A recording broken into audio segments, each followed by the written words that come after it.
La crisis política que está atravesando Perú es una consecuencia de factores que han ido acumulándose durante décadas.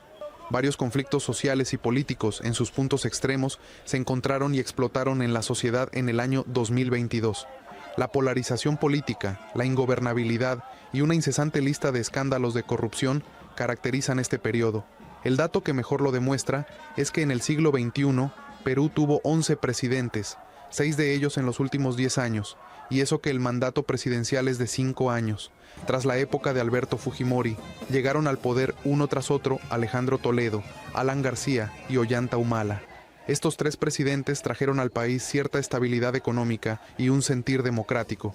Sin embargo, la victoria de Ollanta Humala en las elecciones del 2011 resultó ser el primer paso hacia el caos. El militar de carrera y hermano de Antauro Humala, líder del levantamiento de Locumba y la sublevación militar de Andahuaylazo, presentó una propuesta electoral que prometía una política económica exitosa. Ese fue el factor clave para decidir la segunda vuelta de las elecciones con un apretado margen entre el ganador Ollanta Humala y su adversaria Keiko Fujimori.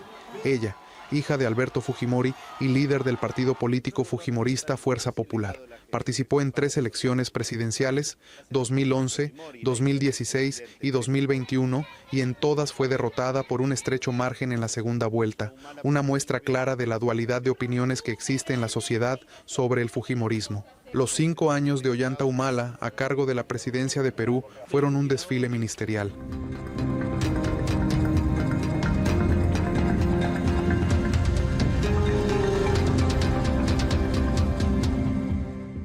Durante su gobierno cambió 7 primeros ministros. Solo 2 de ellos, Juan Jiménez Mayor y Pedro Cateriano, lograron mantenerse en su cargo durante más de un año.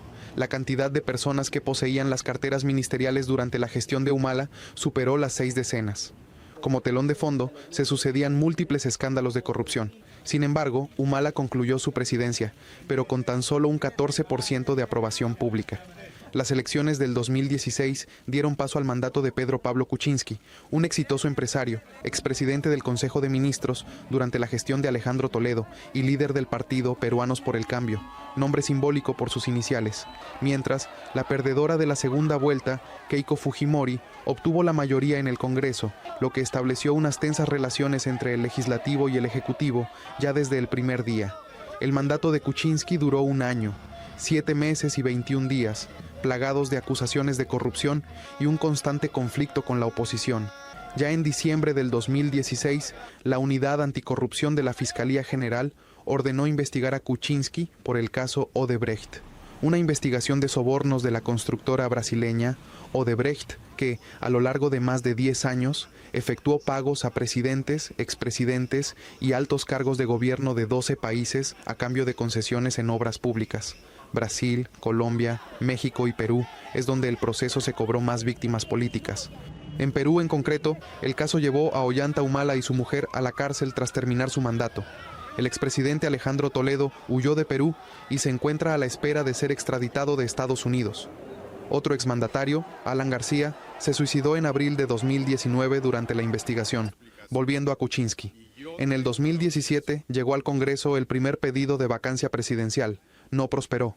Finalmente, el 21 de marzo del 2018, presentó su dimisión ante la inminencia de la votación en el Congreso por el segundo pedido de vacancia, tras el escándalo generado por los famosos Kenji videos, en los cuales aparecían los aliados del presidente intentando comprar votos en contra de su destitución.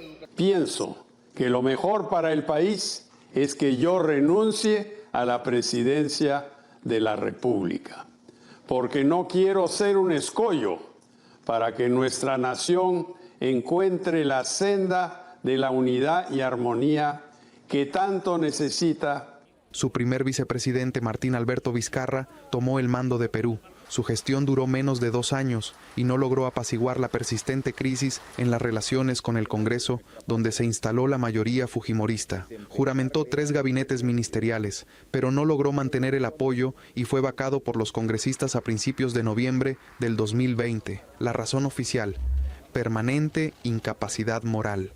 De fondo, numerosas publicaciones en los medios sobre supuestos casos de lavado de dinero en su entorno y corrupción durante su época de gobierno en la región de Moquegua. Manuel Merino, hasta entonces jefe del Congreso, juró ser su reemplazo el 10 de noviembre del 2020. Congresista desde el 2001 en representación de Tumbes, ingeniero y agrónomo de profesión, era un político casi desconocido para la mayoría.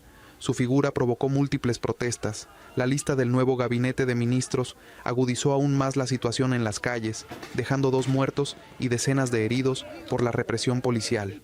5 días después, Merino anunció su dimisión luego de que su gabinete renunciara en bloque. Fue uno de los mandatos más cortos en la historia del Perú. No es un momento de celebración. Tenemos demasiados problemas, tragedias y dificultades como para estar celebrando. Es un momento de reflexión. Es un momento para preguntarnos dónde fue que perdimos el rumbo. Francisco Sagasti asumió como mandatario por sucesión constitucional, en lo que nombraron un gobierno de transición. Anunció como objetivo terminar el mandato presidencial desde noviembre del 2020 hasta julio del 2021. Su política se centró en la tarea de resistir el fuerte impacto sanitario y económico de la COVID-19 en el país y asegurar la celebración de elecciones limpias. Los comicios del 2021 tenían a 20 candidatos y ningún favorito claro. Los que se perfilaron líderes, Pedro Castillo y Keiko Fujimori, obtuvieron casi el 19% y un poco más del 13% de los votos respectivamente. Saliendo a segunda vuelta y con las terceras elecciones en su bolsillo, Fujimori llevó una lucha desgarradora contra Castillo por cada voto, pero con una ventaja de solo 44,000 votos, Castillo se proclamó vencedor. Un profesor de primaria sin experiencia en gobernabilidad, siempre con su característico sombrero de paja, llamado Chotano, prometía cambiar la Constitución de Perú de 1993. Pretendía una mayor participación del Estado en la economía peruana e impulsar una revolución educativa, pero no llegó a cumplirlo al no contar con apoyo en el Congreso y por la falta de un equipo de confianza. Su gobernación dejó 5 renovaciones completas del gabinete de ministros en menos de 500 días, incesantes críticas por nombramientos cuestionados y una tentativa de autogolpe de Estado, lo que finalmente llevó a su destitución. Raúl Solís Sosa, RT.